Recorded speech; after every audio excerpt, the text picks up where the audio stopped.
Adiku di adiku Rukmukala apa Kakang Rukmuka nggone pun Kakang lan Siadi mapan ana ing telenging guwa Sigrangga ana ing lengkaing Gunung Candramuka mapan ana ing alas Tik Brasara iki wis eneng pirang taun Kakang Rukmuka ana apa Yayi jroning pun Siadi aku apa dene Kakang nampa bebenduning dewa kok sing dikersake Kakang mambundi iki lho saya cedhak wah iki gedhe menungsa aku ya mambu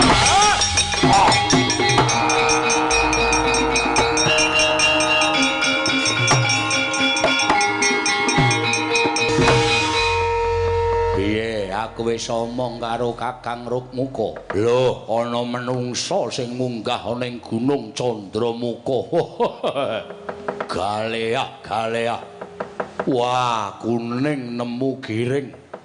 Monggo piyaine gedhe dhuwur blengah kaya ngono. Ya, aku ya weruh. Ayo, satriya iki diperpeki niate apa lan karepe piye? Ayo tak tutke. Aku dhisik wae. Sing enom sing dhisik sing tuwa kuwi ngalah. Lho, mengko yen wong iki iso tak pateni, Kakang mungkari dahar. Wong tuwa kuwi lenggan sing tumandang sing enom. Ya, ayo tak caket ayo, Kakang. Mbok menawa iki dadi pangane awake dhewe, Kang.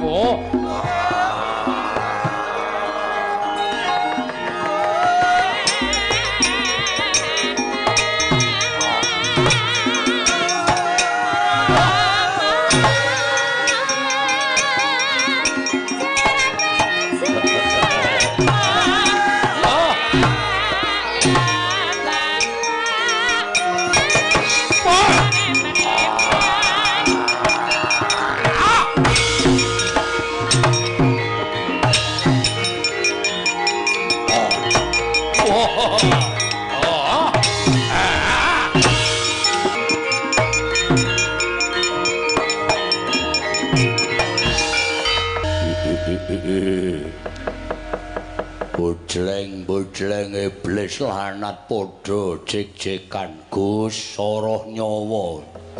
Jeleh nyawang gelaring jagat.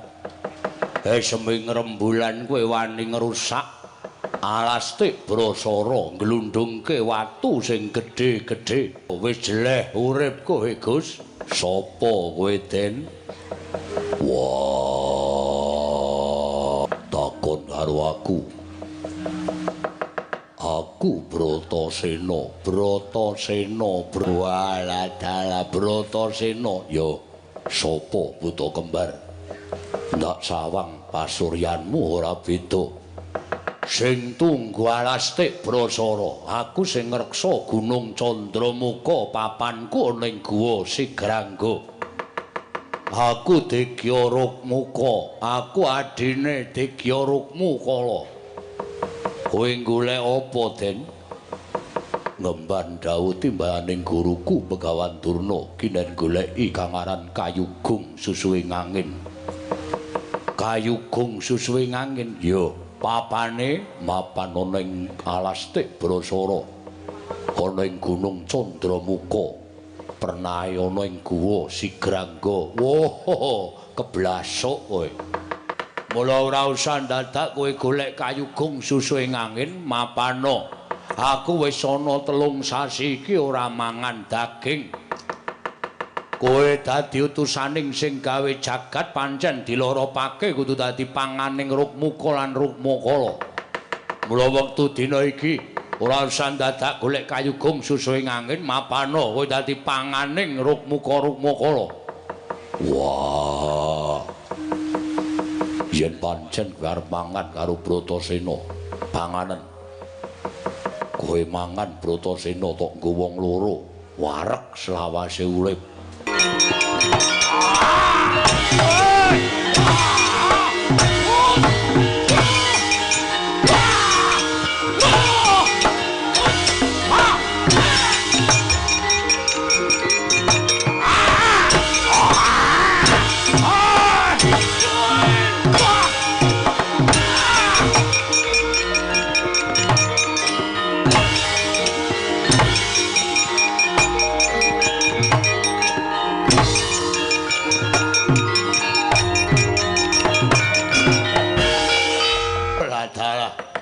Aja mbaka siji krubut lur.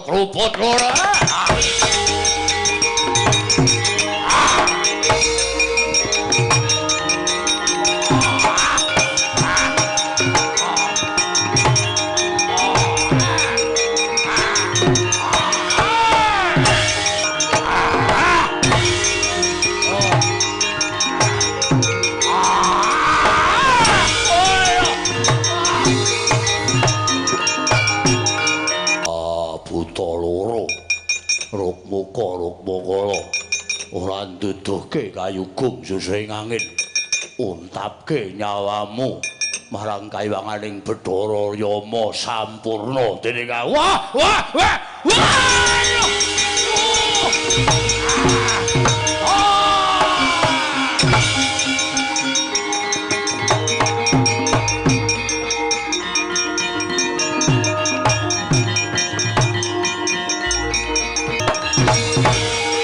Babah mungguing dadah yaksa kekalih tutuk ngorok kaya kawah nalika semanten pecah ponang mestaka blabar punang ludira pinandeng dening Sang Bratasena saya dangu ical wujuding kewandhaning Sang Rukmukala dadan ngerti sangkan paranipun nenggih wenteh Sang Hyang Indra ya Sang Hyang Surapati miwah Sang Hyang Prabancana ya Sang Hyang Bayu